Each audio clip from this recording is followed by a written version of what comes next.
Welcome everybody to the final session of Innovate here 2025. Again, I'm Ann Peterson, Program Director of the Montana Innovation Partnership. If you happen to just be joining us, just to hear all about SBIR reauthorization. With me today is our special guest, John Williams. John, you are with SBIR Consortium and an organization really focused on policy and helping to with outreach and get participation in this tech-based economic ecosystem across the nation here. You were just on the Hill. First, let people tell people who you are. Give them a little bit about your background. Sure, thanks, Ann. Glad to be here. So, John Williams, been involved in SBIR for close to 30 years. Started at the Navy. Probably one of the first open topics that the DoD had, manufacturing for affordability. Worked my way up to the Navy SBIR program lead, did that for about 20 years or so, and then moved over to SBA to do oversight of the federal-wide program, more and more action with Congress on that, and then overseeing all the agencies and working with them on how to make the program work best for each agency and then implement the policy and legislation that came out. And so now, retired 2.5 years ago, and then about a year and a half ago, started working with a small consortium group, SBIRC, with my main function being working on federal legislation and trying to advance SBIR STTR reauthorization. Right. So, John, I'll give folks here who are joining us who may not know that kind of just that background of the SBIR. The SBIR programs were started in the 1980s, 1982. The sister program STTR was instituted in the 90s, and that's their sister programs. STTR just requires participation with the research institution, but it's really to help with technology transfer. But these programs have been really a driving force of many of the innovative tech companies. And I'll talk just about Montana to start with, but then we can look at a couple of other household names that people may be familiar with. But here in Montana, companies like Bridger Photonics, Blackmore Sensors, which was acquired by Aurora, Inimune, and so many others, NWB Sensors, Sunburst Sensors, and across the board, there's some recent awardees, BTI Aerospace, who you just heard from earlier today, as well as BioSqueeze, who they are doing calcification minerals to seal up methane. So there's a ton of tech companies that are important to the Montana ecosystem that have leveraged these programs to help really that product development of that early stage technology. Some other more household names that people may be familiar with: Sonicare toothbrush got started with some SBIR funding, iRobot, just to name a few. And if you are carrying around a smartphone, you very likely have technology in that smartphone that was developed in part with SBIR funding. So that's why this is important. So you were just on the Hill. Something that some people here may know that right now, as it is, the SBIR and STTR programs are set to expire in just a few days. Sure. What's going on? What's your assessment? Talk about some things. Well, the one thing is this has happened multiple times before, unfortunately. So we're kind of used to it. There was a period, I think it was 15 continuing resolutions that lasted, for a year plus with the program about 15 years ago. So we're at that stage. There are two bills. Well, there's almost really three bills out there. There's the Innovate Act, which has been first passed by Joni Ernst and then modified a little bit, and now from HR 4777, which from Williams. And then there's also the Democrats bill that they put out from both chambers. And then there's actually the RAMP Act too, which has SBIR oriented legislation or things in there. But this is definitely a trickier year than any I've seen in my 30 or so. Closest is the 22, what went through there. And that was kind of at the very end. We were concerned, and at that point I was working on the government side, so I had more access to some of the things I have different access to now, so now I can talk to staffers more and kind of see what's going on. So it's similar, and at the last minute that got signed and approved. I think one of the challenges and concerns I have sometimes on this, there's a couple big focuses, and one's the multi-award winner, and then the foreign influence. But there's a lot of other things that are important, phase threes and things like that, that unfortunately, a lot of the oxygen and the energy is being put towards areas that are important while maybe not hitting all the other things. And then we kind of get rushed into a reauthorization that maybe didn't address everything. So hopefully that won't happen. Best scenario is a CR, and then it gives Congress more time to work on some of these things and come up with some compromises for both sides. Well, that's it. That's another question then, John, that I had. I mean, there is, and I'm going to kind of for some of the policy wonks, we're going to drop some numbers and things like that here. Definitely feel free to reach out if you want to say, what were you talking about, Ann? But HR 5100 is right now something that has passed the House. I don't think the Senate has acted on it, at least the last time I checked, but I've been busy today.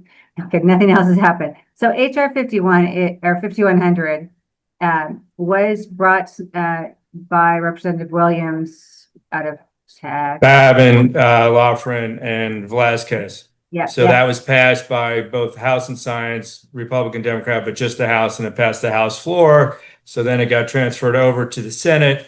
Senate then put it into the committee with Chair Ernst, and it has not been brought up, but they're not, in right now. So they come back in, I think, on Tuesday.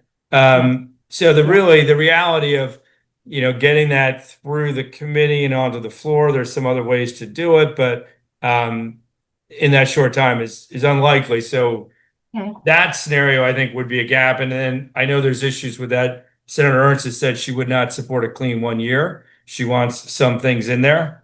And so I think it's unlikely that it would go forward as a clean 1 year. And it might not be the best scenario because maybe they would do some things that she would want, but maybe miss on some other things. So I think, what's happened always in the past, and there's probably 40 different programs across the federal government that are expiring, and they often add them to a CR. Again, what happens often doesn't necessarily mean it's going to happen this go around, but that is often what happens. They're added and they would be extended to the period of the extension of the CR.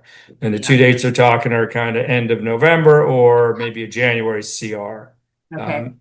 So I think those are the probable or gaps, lapses, and then they're kind of on a clean slate. And then there's probably more pressure for them to come up with a full bill that they could introduce prior to the CR. Okay. Well, I'm going to go there, John. So thank you. And I'm glad that we have, Dell's telling people to make sure you drop some questions here. But since for our audience, let me kind of come back to just level set, because a lot of the people who are joining some are economic support, but they're like, hey, I'm really curious about what's going on in Montana, or I'm curious about SBIR or just innovation here. So when we're talking about this SBIR reauthorization, we talked a little bit about why that's important, but there are 2 to 4 different bills primarily, right, that we're talking about that have some type of thing that is proposed for this reauthorization, why this is important, and what we should do. That House bill that I had mentioned, the 5100, was essentially like, hey, let's just kick the can down the road, which I don't necessarily disagree with, because there hasn't been enough agreements with these other bills to come to this consensus. What is going to be in the official SBIR reauthorization? So doesn't sound like the HR 5100 has enough time to actually pass the Senate in this time frame for a clean bill. Well, at least pass it without a gap. Without so maybe it would pass it a week later or something like that. It's possible too. Okay. So continue. But I think it's unlikely because of the Ernst pushback on it. Yeah. And so this is not a civics session per se, but we get a little bit of that in there. Well, there's a couple of different things, and we can kind of go here any way that you want, John. So I'm just trying to, help the audience kind of see this. Tell us, can you highlight, what are a few of the the striking changes to how the SBIR programs kind of currently in place. What are some of the big changes that we're seeing that are up for conversations? You talked about foreign actors, which we addressed a little bit in the last reauthorization in terms of doing that. A lot, yeah.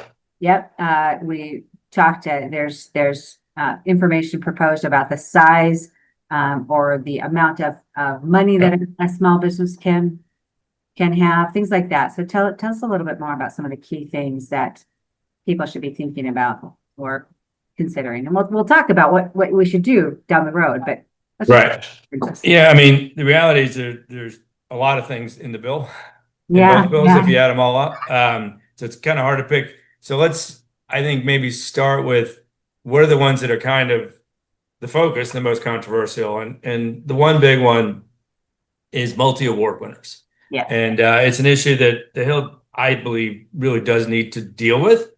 And there's a couple schools of thought. And I'm kind of in between, but there are companies that win a substantial amount, and the numbers thrown out is, I think, 1% of the companies for the DoD get about 18% of the funding.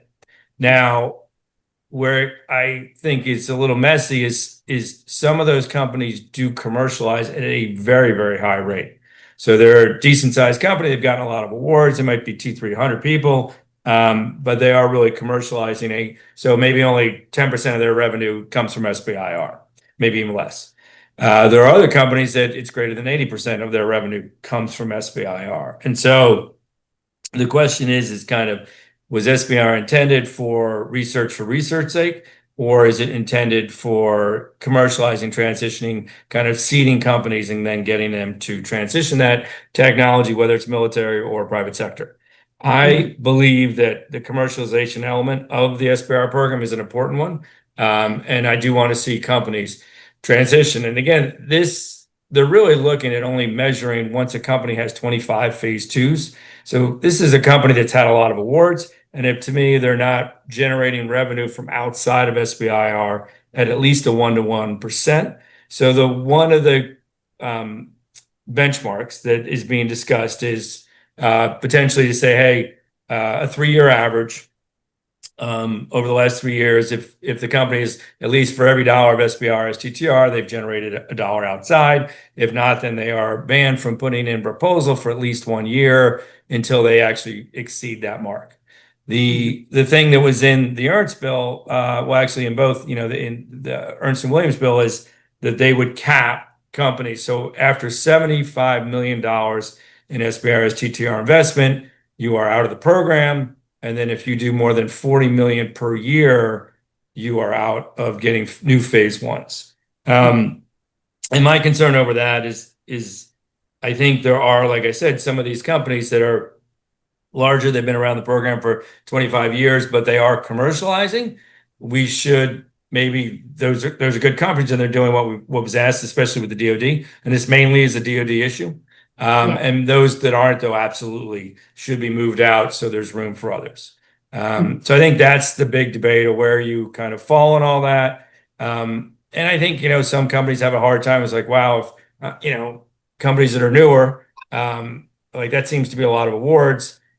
One of the challenges, the program wasn't established those rules up front, but commercialization has been a rule for a long time. And so I think the argument that, you should be commercialized and that has been part of the program is a solid one. The fact that there's an arbitrary number, whatever it is when you're out of the program, that would be a radical new change that was not part of the original program. And I think thus makes it a little trickier. So I think a nice compromise, which it seems people are moving towards, is this commercialization benchmark. Let's focus on that. If the issue is we don't want companies staying in that aren't transitioning, that will hit it. And then also limit the number of proposals that any one company can submit to 25 per year per agency per firm.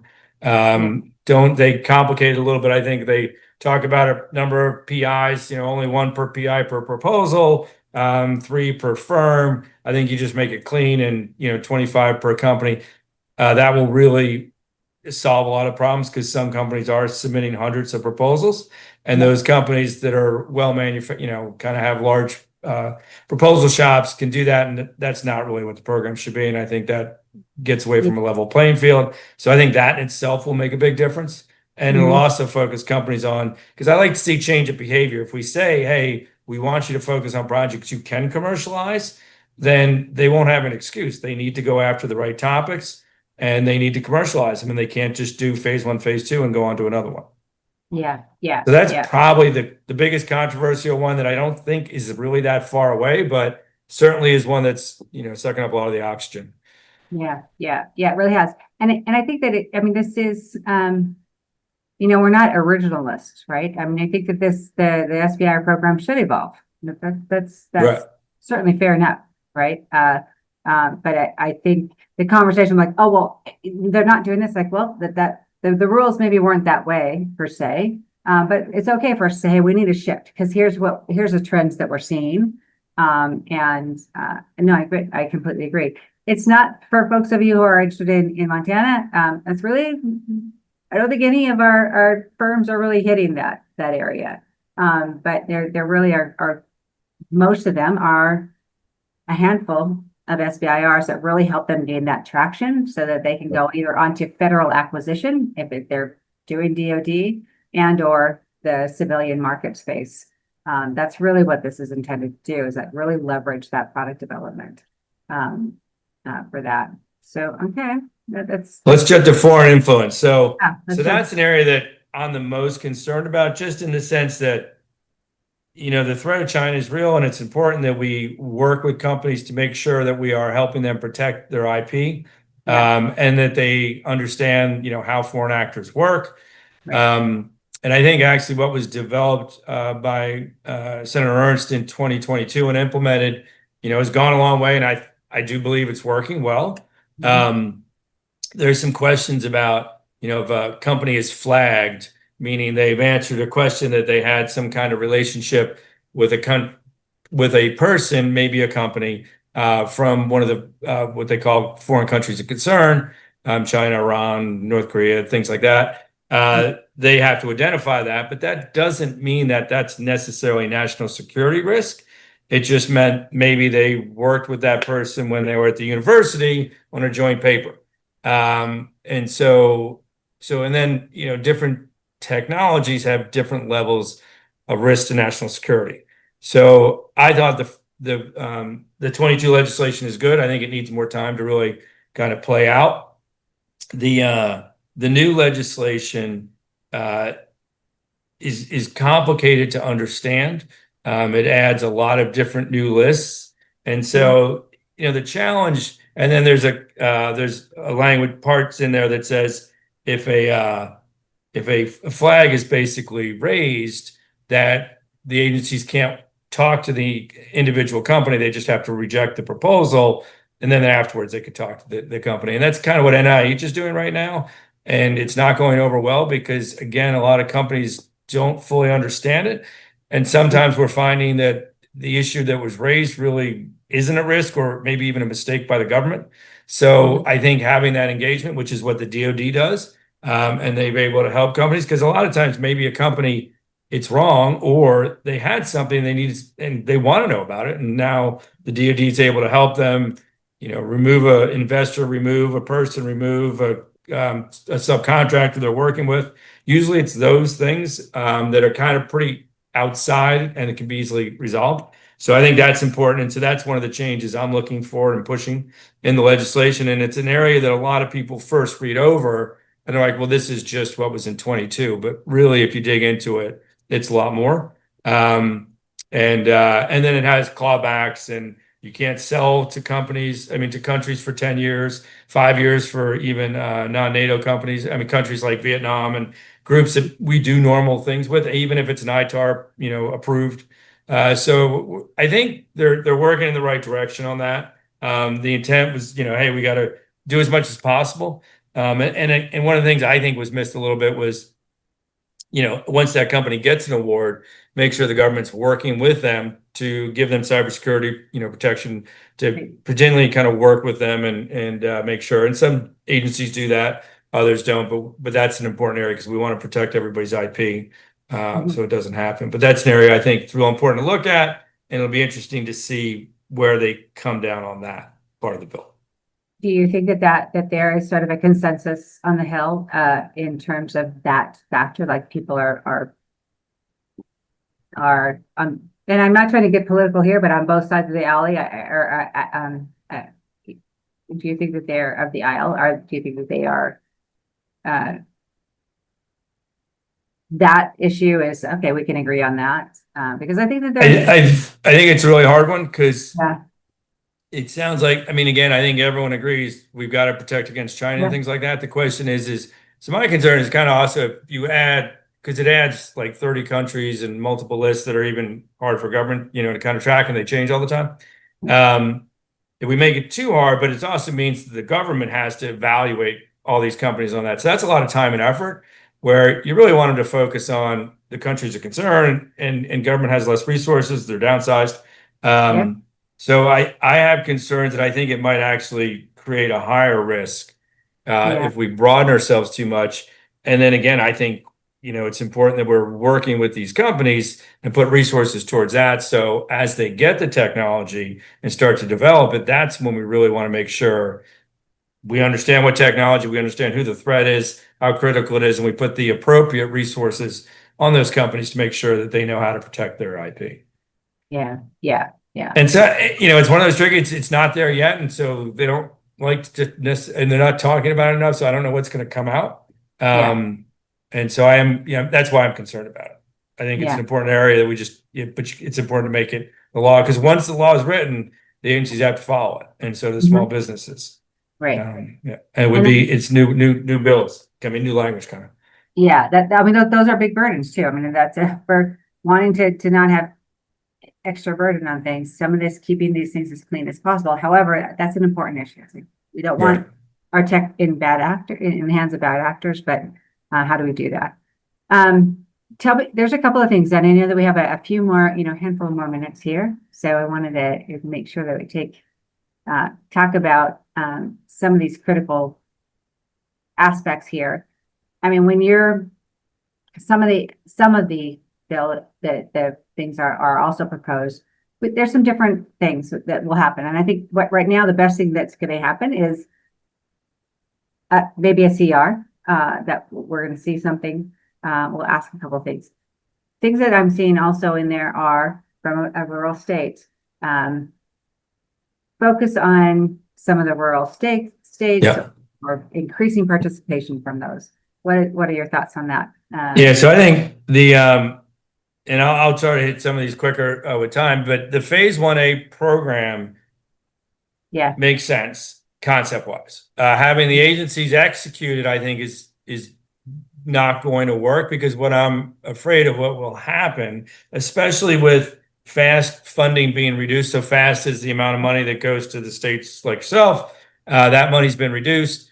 Hard to say, so one thing that to me is important is fast is in the reauthorization, but even more important, if there isn't a fast or reduced fast, and there's a 1A program which provides $40,000 for limited proposal, one person, one company, one time, but there's a potential of fraud that's greater than others, so that'll yeah, concern contracting officers a lot. I would hate to see and any one piece of fraud in the program jeopardizes the whole program. So it's going to be really hard. So I don't see how agencies are going to be able to do that very quickly. And it'll be a huge amount of proposals coming in. So workload goes up, contractors have 30 more percent, maybe awards.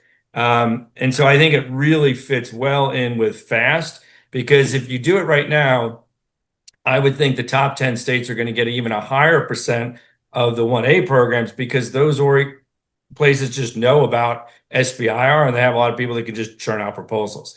So mhm, I think it would be even greater than what goes to those top. So if you spread that money and you said, okay, we take whether it's the 1.5%, I would recommend bringing it down to 1%, take that money and send it to SBA to have it spread across all the FAST entities. Then that mhm, amount of money is equal across each of those states. And then those states would have that money and really determine what to do with that company. Just providing company money without help and assistance to help them. It's basically a phase 0 program to get there. I don't think will be as successful as it will being coupling them with a FAST organization or someone in that state that then can say, hey, we can do a a market analysis for you. We can get some research labs over tests for you here. So we can do all these things over 6 months. And so you can now write a better proposal. So I think I'm really strong about pushing that. That's not in any of the bills. So the one thing is in the House, the Democrats bill, we'll call it. There is, kind of this language in Section 500 where you would put money to SBA. So I'm kind of recommending use the fast money, send it to SBA, have them put it on fast, or use the phase 1A money. I'm sorry. So I think that's really important because there is language about, agencies need to go to rural areas and do an outreach program. But again, how much is that? I believe boots on the ground that are people that are there over time is what is needed, not just, hey, this is my program. And because the government can't help individual companies and they shouldn't. And that's really what's needed at it. So that I think is a concern there. Just jumping to the other big one, strategic breakthroughs. So that's that part where you can go up to $30 million without SBA approval. I think there's merit for that. What I'd like to see, though, is that there's no top level cap. There is a requirement of an agency basically has to spend about 7% of their SBIR budget. But I think it should be maybe capped at 20%. I think it also, when it went from the Senate to the House, Williams had to add DOE, NSF, NASA, NIH, and those agencies this doesn't quite fit as well for. So I would recommend that, there isn't a minimum requirement for those guys. They could participate, they could use the leverage in the program, but they'd be able to grow it at their own pace. And so they're not forced to kind of set aside a certain amount of money for that. It just doesn't fit with some of those agencies, I don't think, very well. Let's see what else is big. Those are the big ones, I think. Yeah, and again, John, just quickly in a half a minute here, those kind of phase 1As, the concept was really, hey, how do we make sure that we have net new, brand new people who have not played in this ecosystem before? So there's going to be something like that. I think in the final bill, we'll see what that is and how that is structured. I think that is important, and that was part of the goal of Joni Ernst.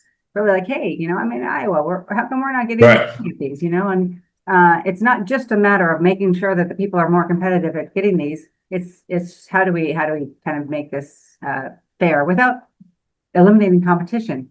That large strategic bets, people are familiar here. We have them in Montana, the StratFi, the TechFi, some of those, DARPA XLs, those larger amounts, but there's still that opportunity for, hey, some of these technologies need tens of millions of dollars, not just another million. Right. So they're trying to look at those, but it sounds like, now that's, we'll kind of get into the next question to kind of wrap things up. What can people do right now? Because it looks like we're not going to have a resolved SBIR reauthorization here in the next 3 days. What should people do who haven't already gotten involved or shared their information? What would you call to do? Yeah, so certainly reach out to your member. I think if you have members on the small business committees on House and Senate, that's going to weigh more, and they definitely want to hear from you. So for Montana, that's not the case, at least. So that's a challenge there. So talk to your friends in other states that Iowa and Idaho. I think that's important. But even without that, letting them know that this program gap, when you rely on it, it creates jobs. Those are important things to say. And then, I think that's, the main thing is reach out to members and kind of push for that kind of stuff. I do think something will pass, but I think, sometimes it's important not just say, hey, it's really important program, but we don't like this part and I do like this part. I'm concerned about some of the language here. I think it would really actually hamper me. I'd like to see, for example, phase 1As to be coordinated with the states to make sure that Montana gets its fair share. Those are things that I think are important to not just say I support or don't support, but if there's some specifics. Yeah, absolutely. Thanks. There's so much more. We could probably talk forever, and I'm so respectful of your time. Thank you so much for joining. Permanent versus 3 years. That's a question that we have to have at some other. I don't think permanent will ever have. I'm pushing for 5 years, and I actually, and a lot of people like to have it reauthorized every year. Not every year, every 3 years at a minimum. I think 3 years is way too short. 5 years it used to be 8, then it kind of went to 5, and all of a sudden now it's 3, and now they talk 1 year. So But I also think, it's interesting they talk about increasing the set aside, and there's been a lot of reports by DoD that it should be a higher amount because these companies do great things and, potential of phase 3 programs. So I think DoD would be interested to have a higher percent and then put a bit of that for phase 3s. So some of these large strategic capitals really aren't taking away the money from the smaller firms that are, working their way up to that. That's been a lot of discussion. If you read, training in FAR, unfortunately, the 20-year exemption that I worked for 4 years to get into the FAR just got removed because they cleaned up the FAR somehow and they went back to the old way without contacting SBA. And so there's a lot of, challenging things like that, but there's not enough about phase 3s in the FAR guidance. I really believe the agency should be responsible and measured for phase 3s, not the SBIR program manager, but the head of procurement.